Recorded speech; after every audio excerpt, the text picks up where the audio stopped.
Si es que pudiéramos hacer un esfuerzo intelectual y comparar el cómo se vive hoy en día y el cómo se vivía en la Edad Media, sobre todo en cuanto al papel de las ideas religiosas, tal vez pudiéramos llegar a preguntarnos qué factores influyeron para que el individuo no estuviera tan subordinado a las creencias religiosas, o acaso también cómo se logró que la libertad y no la dependencia de Dios fuera lo más importante en la vida humana.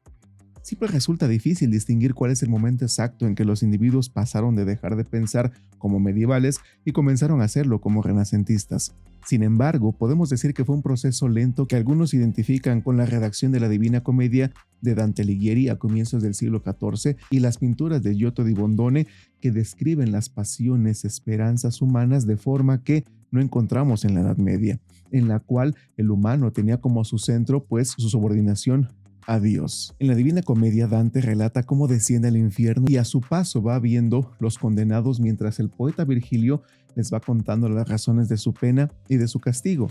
En el canto quinto, donde narra su llegada al círculo de los lujuriosos, cuenta cómo se encuentra a Paolo y Francesca, que son en realidad Paolo pues Malatesta y Francesca di Polenta, dos contemporáneos de Dante, y les pregunta que por qué están condenados en el infierno.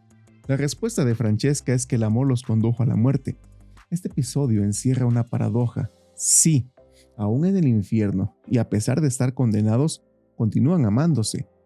Además, Dante, al terminar de escuchar el relato, se vuelve y le dice a Francesca que su historia le da tristeza. Esta es una nueva paradoja, porque Dante siente pena por un par de condenados al infierno, lo que implica lamentarse por la justicia divina. La situación es una novedad por el pensamiento medieval. El castigo divino no es absoluto porque preserva el amor adúltero, más allá de la muerte. Además, despierta la simpatía de Dante.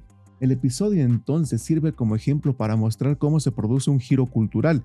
Los asuntos humanos irrumpen en el orden divino y son valorados por los individuos de manera distinta a como lo hace Dios, pues el hombre, Dante, se aflige.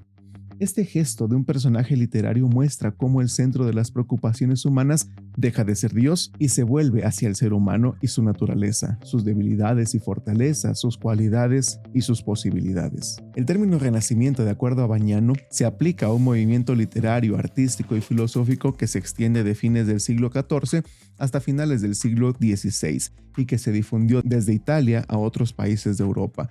La palabra y el concepto de renacimiento tienen origen religioso, como lo han comprobado los estudios de Hildebrand, Walser y Burdack, entre otros muchos. Renacimiento entonces es el segundo nacimiento, el nacimiento del hombre nuevo o espiritual del que hablan en el Evangelio de San Juan y de las epístolas de San Pablo. Concepto y palabra se conservan durante la Edad Media para indicar el retorno del hombre de Dios, su restitución a la vida que ha perdido con la caída de Adán.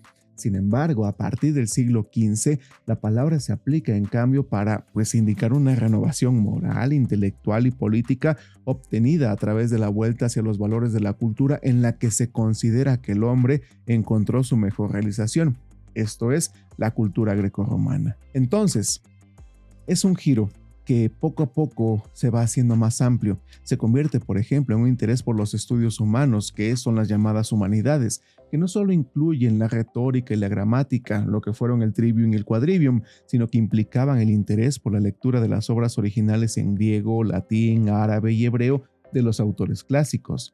El contacto con Bizancio permitió la llegada de libros clásicos, sobre todo griegos, que no circulaban normalmente en Occidente durante la Edad Media. El aprendizaje de la lengua griega, gracias a la inmigración de intelectuales bizantinos a Italia, también ayudó mucho para el renacimiento de esta cultura grecorromana. Francesco Petrarca tuvo entre sus manos un ejemplar manuscrito de la Ilíada, el poema de Homero, que no podía leer porque no conocía el griego. Pero un siglo más tarde, ya en pleno Renacimiento, un personaje llamado Demetrios Chalcondyles realizó la primera impresión de los textos homéricos traducidos al italiano en 1488. Hola a todas y todos, muchas gracias por visitarme y tomarse un momento para platicar. Mi nombre es Jesús Méndez y el día de hoy estaremos hablando del cambio de postura filosófica que ocurriese del pensamiento medieval al pensamiento renacentista, el cambio de pensar de Dios a pensar en lo humano. Todo esto desde la perspectiva de Nicola Bagnano y de Ernesto Priani. Obviamente el tiempo nunca es suficiente para abarcarlo todo, pero intentaremos dar nociones generales para después, por su parte, ustedes puedan profundizar mucho más en el tema presentado. No olviden dejar su like, suscribirse y sin más preámbulos, pues vámonos para allá. Hay tesis, arte, cultura y educación.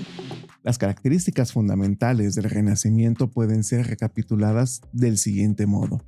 Primero, un humanismo, es decir, el reconocimiento del valor del hombre y la creencia de que la humanidad alcanzó su forma perfecta en la antigüedad clásica.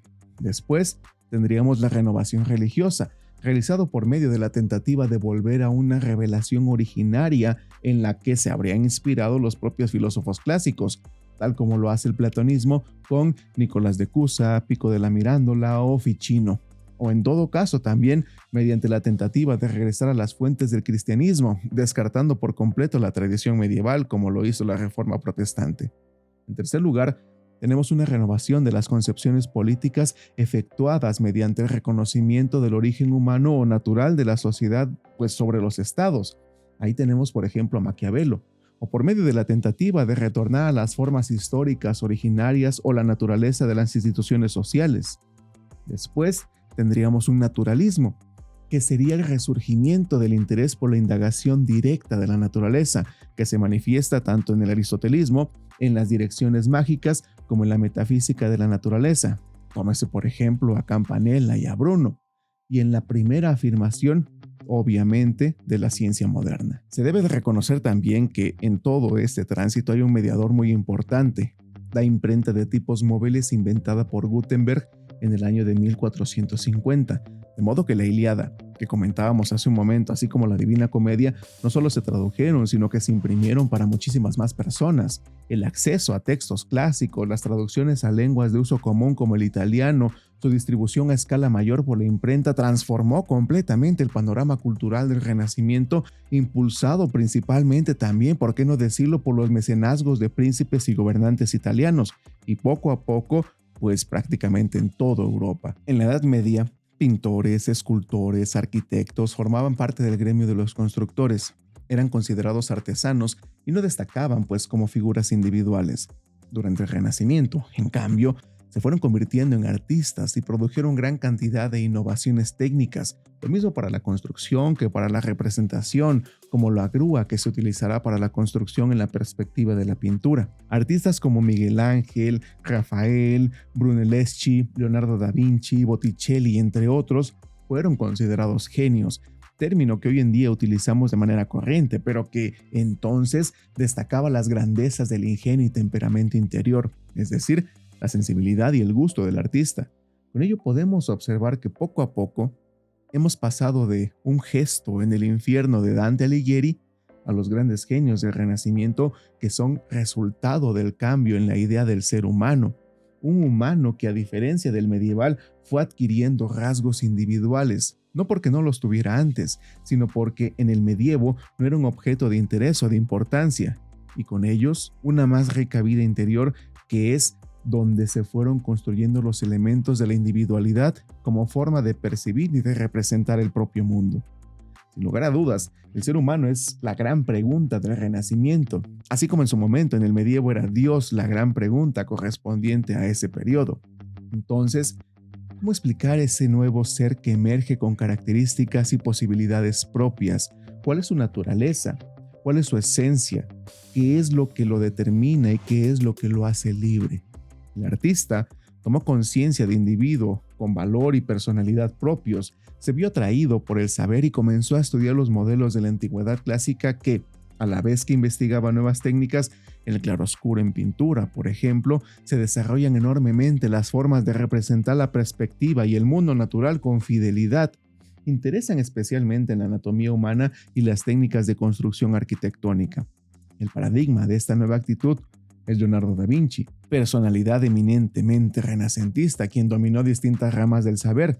Del mismo modo, Miguel Ángel, Buonarroti, Rafael Sanzio, Sandro Botticelli y Bramante fueron artistas conmovidos por la imagen de la antigüedad y preocupados por desarrollar nuevas técnicas escultóricas, pictóricas, arquitectónicas, así como por la música, la poesía, pero sobre todo una nueva sensibilidad humanística. Como diría Hirschberger, En el Renacimiento se revela todo el espíritu de la filosofía moderna con sus inquietas tentativas hacia lo nuevo en todas direcciones. Podríamos decir que es un hervor juvenil y exaltado que se despliega en multitud de empresas nuevas, reedición de la antigüedad, incursiones en el campo de la mística y de la magia, una cimentación de las modernas ciencias naturales, una nueva concepción del hombre y del Estado. Se aspira en todo a lo fundamental y a lo grande, pero no son ya los ideales caballerescos de grandeza y honor del medievo, sino otros nuevos sentimientos y actitudes frente al mundo y al hombre. Lo podríamos definir, dice Hirschberger,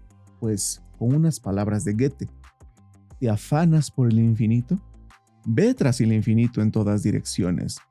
Pero mientras el hombre sueña con el infinito, se abate sobre él la pesadilla de lo finito y demasiado finito. En el mundo y en el hombre, ya no se encuentra a sí mismo en paz con su interior y cae presa del escepticismo y el relativismo. Es este un rasgo de este periodo y rasgo en general del tiempo moderno. Por otro lado, esta época produce a un Suárez, por ejemplo, y a todo el círculo de hombres que lo rodean, relegado frecuentemente a un fleco marginal en las historias de la filosofía, ejerce no obstante este mundo de la renaciente escolástica española amplísimo influjo y es, más de lo que ordinariamente se quiere admitir, el terreno donde prenden muchas raíces del pensamiento moderno. Y, si se recuerda también, Suárez está al final del periodo. Al hombre que ilumina el comienzo de esta época, el cardenal de Cusa, quedará cerrado con estos dos hombres el arco que está tendido hacia nuevos blancos, pero que une con un hilo de continuidad el medievo y la edad moderna. Hay también un acercamiento a una religión natural. Por un lado, pues se revela un sentimiento religioso acentadamente natural, es decir, genéricamente humano, y no específicamente cristiano. Cristianismo de palabra, humanismo de sentimiento. Pico de la Mirandola apunta hacia una religión universal de carácter humanista.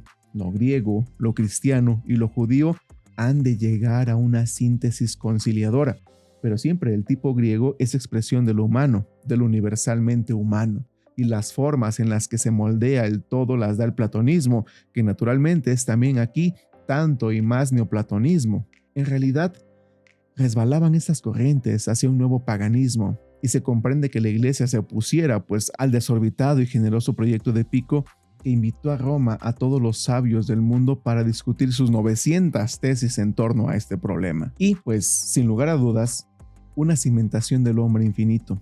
Pico, por ejemplo, desarrolló una nueva concepción del hombre que apuntaba en esa misma dirección, la concepción del hombre infinito. En su escrito de Dignitate Hominis, Pico ve la esencia y la grandeza del hombre en la capacidad que tiene para una ilimitada metamorfosis. El hombre debe crear siempre algo nuevo en un proceso infinito y mediante ello realizarse a sí mismo. Este sería el gran hombre. Para Cusa existe aún el mundo de los eternos arquetipos. El hombre tiende hacia ellos en un indefinido proceso de acercamiento, pero los modelos ejemplares están allí. Y solo por ser ellos inagotablemente ricos, el camino del hombre hacia ellos es también un caminar infinito. En Pico, por el contrario, se desplaza el valor de los tipos ejemplares al hombre mismo y el valor del fin al camino del acceso. El imperturbable esfuerzo del hombre es ahora lo infinito. Importan ya menos las eternas e innumerables verdades que la del infinito dinamismo. No es que se niegue la existencia de otro mundo, ya sea este o aún más allá, ya sea un orden de valores o verdades, pero tal orden superior viene ahora inscrito en el hombre mismo para construir un momento, pues su dinamismo. Pero este dinamismo ha de ser infinito para ser auténtico. De este modo, el hombre se eleva sobre sí mismo y sobre este mundo. Así se declara, si bien queda de hecho siendo siempre el mismo, término de su autoelevación. Sin embargo, no solo fue esta nueva imagen del mundo la que definió el Renacimiento. Si podemos recordar nuestras clases de física, nos daremos cuenta que Copérnico propuso con la publicación de De Revolutionibus y contra la que era la opinión común en su tiempo, que la Tierra giraba alrededor del Sol y no a la inversa. Estos descubrimientos de Copérnico no fueron espontáneos. De hecho, un siglo antes había comenzado a estudiar el cielo. La constante observación fue cambiando la idea de que la Tierra se encontraba dentro de un conjunto de esferas concéntricas para mostrar que en realidad el cielo tenía profundidad de movimiento. Fue de todo ello que Copérnico aprovechó esos cambios en la imagen del cielo para proponer un modelo distinto al geocéntrico de Ptolomeo, en el que hoy conocemos como heliocéntrico. El problema, sin embargo, no era solamente astronómico.